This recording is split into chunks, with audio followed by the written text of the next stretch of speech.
G'day and welcome back to my channel. Now I thought it was a time to have a break from all the wooden ships, which a lot of you are enjoying and I'm thoroughly enjoying, but I know there's a lot of you want to know what's going on with my plastic kits. Well, the Varyag, right? It has been 18 months since catgate. Yes, well, it was on a shelf, there was a gust of wind, an almighty bang, and the cat ran out of my hobby room, and then I found my poor little Varyag in this state. So you put two and two together. Meow. Yes, it was you, Basky cat. All right, so 18 months later, and I finally have found the heart to come back to this. And do you want to see what I've done? There she is. Look, I have put her back together.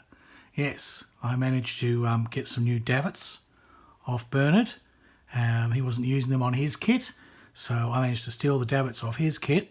And that replaced those because they were the ones that were mostly smashed and broken.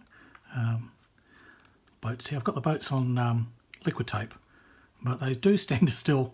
If I tilt it too much, she tends to capsize. But yeah, look at that. There we go. All right, well, enough fiddling, Harry Houdini. That's the Varyag. That's where she's at. Okay, and that's infinitely better than when she fell off the bookcase. Meow. Yes.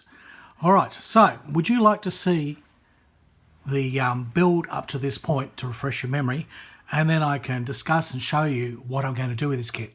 Yes, you do. All right then. Hang in there. Roll the music.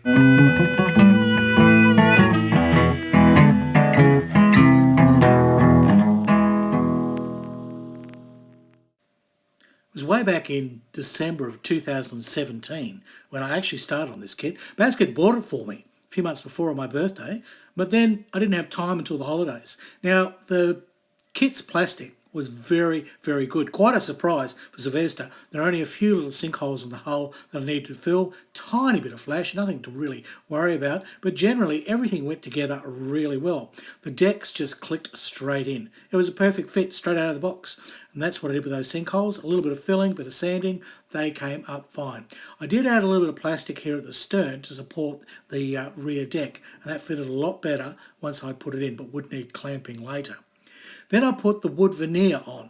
Now that was beautiful stuff. That wood veneer set fitted absolutely spot on, no issues at all, and it really lifted the look of the kit. I also got some brass pedestals, which I attached to the hull before I sealed everything up, and those pedestals gave me a lot of support. Now, the Admiral's walk at the stern, the part was pretty lacking, so I did quite a bit of cleanup on that, but not only that, there was no doorway on the kit to let anyone walk out on the bloody thing. So I found one of those in my stock, put that in, tidied up the rear, now started to look really good. So nothing too difficult. I drilled out all the portholes. That took me a while. There certainly weren't as many as there had been in previous kits. Now here's how I put the brass pedestals on. Great big drill, big holes, and you've got to cement those nuts in to the inside, and for that I used PVA white wood glue so that I'd let that set. That way if it was ever bumped, it wouldn't shear off. Now, to put these little wood veneer pieces on properly, I had to cut off the existing rails. So I had to clean all those tiny little deck pieces up. Now, I didn't like the plastic supports that came with the kit, so I replaced all of those with brass. Mainly because all of them had nubs right in the middle, which I'd have to cut off and file and smooth, and I couldn't be bothered doing that. So it was a lot easier just to cut brass lengths and CA glue them in. And they looked really good because they were perfect, they were thin, they were more to scale. Much, much happier with that look. Next I dressed the hull. It was so plain. It was no planking, or not planking, but you know, no welding lines or rivet lines or anything. So I accomplished the look using nail tape to fake the panels that would be put together on the ship, and it comes very close to exactly how the ship should look. There's a whole video on that, on how I accomplished that effect. It wasn't really that difficult, it just required a bit of patience and a bit of planning, but the effect once painted was terrific. Now, painting started. First I painted all the decks white so that when I put the wood veneer over the top, all the little pieces would pop through. And that's my cheats method to doing ships. I don't have to mask all the little bits and pieces. I basically paint everything, put a wood veneer deck on, bingo bongo, all done. Yes, very lazy. Okay, she's all painted white. The deck got painted white, and see how that fake panelling starts to look with the white paint on it. You really get a nice effect there on the hull of how it should really look. And all the portholes there drilled out, they look good too. Okay, now, plimsoll line, and it went. Although with this one, it's only a demarcation. There's no actual black line, as far as I could tell. I'd use very thin nail tape for plimsoll line, then I backed that up with wider tapes, and then we started to put the green on. First, I used Stynylrez Res green as my primer. That sealed it all down. Then I mixed up the colour as best I could, and I sprayed that on using life colour. And there's the result. Really nice. Now, in hindsight, I probably should have left that nail tape on, because when I peeled it off, yep, it actually ripped off some of Stynylrez. First time I've ever had Stynylrez lift. Anyhow, I managed to fix all that up, and I managed to correct all that, and on we went. A little bit of painting now on some of the other deck surfaces that required a dark brown. And that walk at the back there, I decided instead of trying to cut them off and put PE rails on, I just painted it brown, put some tape in there, and then sprayed the thing yellow. Now, what have I done there? I think I scratch built a part there. I can't remember what that was. But anyhow, now we're fitting the veneer for real. This is where we peel it off from the, it has a little backing strip on it. Peel that off, and then we glue it down. And I've got a whole video that basically shows you how to do that. Then I moved on the guns, and I was going to replace all the barrels with brass. And I got these lovely, I think they're master barrel brass. I'll have to have a look. They're beautiful brass fittings. They fitted perfectly. They were custom made for the model. Didn't they look good? And the reason why I like to use the brass barrels is they're hollowed out, and they're just, even once painted, they look straighter, they look firmer. And if I bump the kit, which I will, I always do, I'm not going to snap some plastic barrel off. If it's got a metal barrel, the worst can happen is it will shear at the point where the CA glue joins it to the plastic, and then I can just CA glue it back on. Anyhow, colours are starting to look really nice now with that walkway, which had been masked and sprayed, so I had a lovely little brown bit of decking in there. I don't know why we've got a shot here of a tiger tank. I think that's my end of the year video. Now, the walkway then on the Admiral's Walk, that took a little bit of thinking of how was I going to be able to paint that. And eventually I figured out it was too hard to get a brush in there, so I made a template, made a little part, painted that tiny bit of cardboard or paper or whatever it was brown, and then just glued it in. How's that for a cheats method of painting of a little fiddly space? No one will ever know. Shh, don't tell them. Now, as I said, I needed to rubber band in that rear deck because that was the only way to get it to actually fit. Although the decks were fitting nicely, midship deck, as foredeck wasn't too bad, but that rear deck was quite horrible. Now, funnels. They require quite a bit of cleaning up, more than I expected, but they came up beautifully and they fitted perfectly. Like all the parts in this kit, I've had no fit issues whatsoever. Everything clicks in, everything's correct. The instructions for a change actually match what you're going to do. Now, there were lots of these little vents as well. So I had funnels and I had vents. I did an entire video on that, on how to basically work with those, because they are small and they are fiddly. So there is a video to go back and watch on funnels and vents. A lot of it's sort of basic modelling 101, but you never know. There might be something in there for you. Anyhow, they were all done. They were all basically ready to go. And Toothpick City, I painted everything yellow to start with. Yes, yellow Stynylrez. And then look at that. I mixed up the yellow colour that I thought the funnels should be. And then I topped all the funnels with not a black, it's an anthracite, slightly off black. Now, I did an entire video showing how to get this effect on the wood deck, because those wood veneer decks are nice and pretty, but it's not realistic. See, they're just yellow. Whereas I really wanted more the ship colour, like how it would be weathered and how planks would be slightly different shades. And I managed to accomplish that by using an effect by basically painting on little pieces of deck, certain colours, and then getting a result, there it is, that gave you a much more realistic, if not interesting, effect. So go back and watch that video. You want to know how I transformed one of these wood wood veneer decks into something that looked a lot more snappy, more like the painted decks you see people spend hours and hours and hours on. So there it is. She started to look rather nice at this point. I was really happy with the way the colours were going. The guns looked terrific. The funnels and the vents really set it off. That deck had a wash of salt, which is just basically a whitewash, and that toned down all those different colours. I was really chuffed with the effects that I was getting with this kit. But of course, there was more to do and we needed to move on. So, getting the trusty Varyag back onto my workbench, I started looking at the little jobs that needed to go ahead, and one of those was davits. Now the kit supplies some plastic davits. You can replace them with PE davits aftermarket, but the plastic davits actually are really nice. They're very nicely moulded. There was virtually no flash on them, so I did those. Painted up all the smaller guns, and they're the only parts that I really snapped when the cat kicked the thing off the bookcase, was one of those little plastic barrels. There you go. Then I moved on to boats, and the boats basically would require wood veneer and they would require some painting in various colours. So hopefully a picture will come up shortly. Yes, I think there we are. First I painted them on the sprue, all white.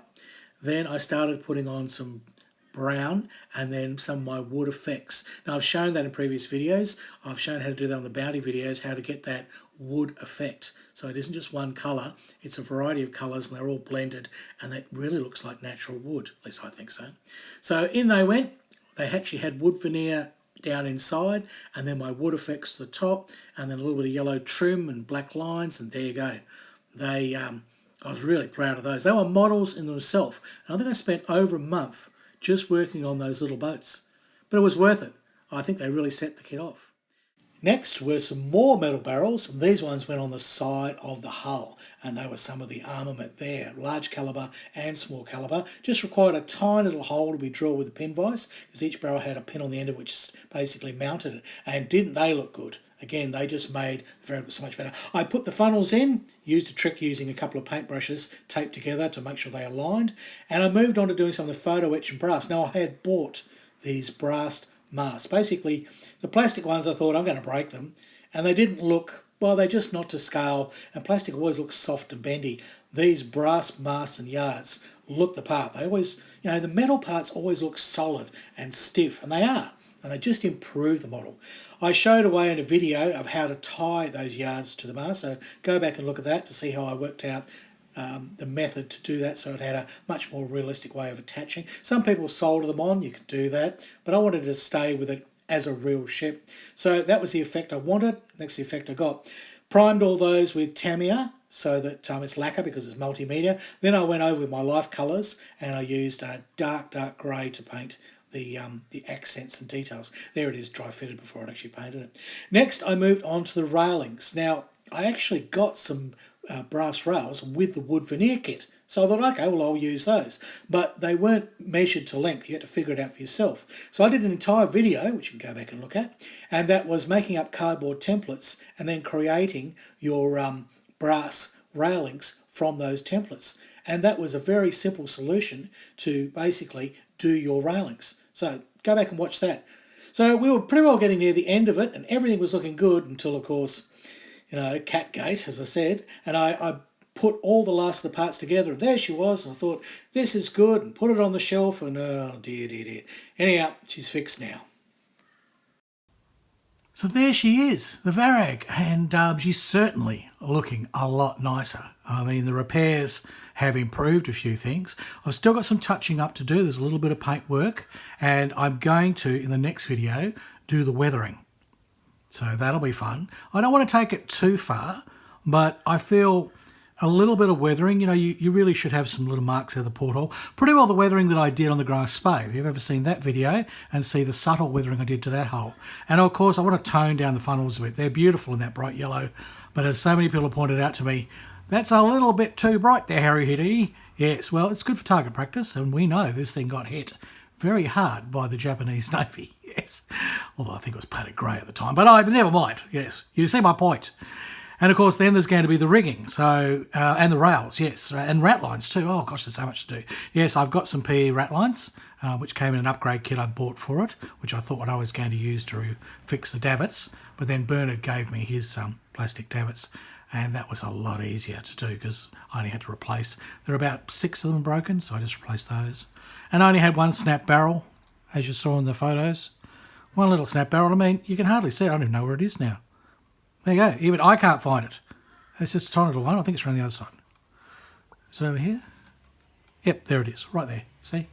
You can't even see the little arsehole. No. And that was a fairly easy job I used actually leftover parts from the kit that I hadn't used, which were the supports for the little foredeck here, okay? And they were just the right width. So I cut one of those to shape, stuck it on, there you go, problem solved.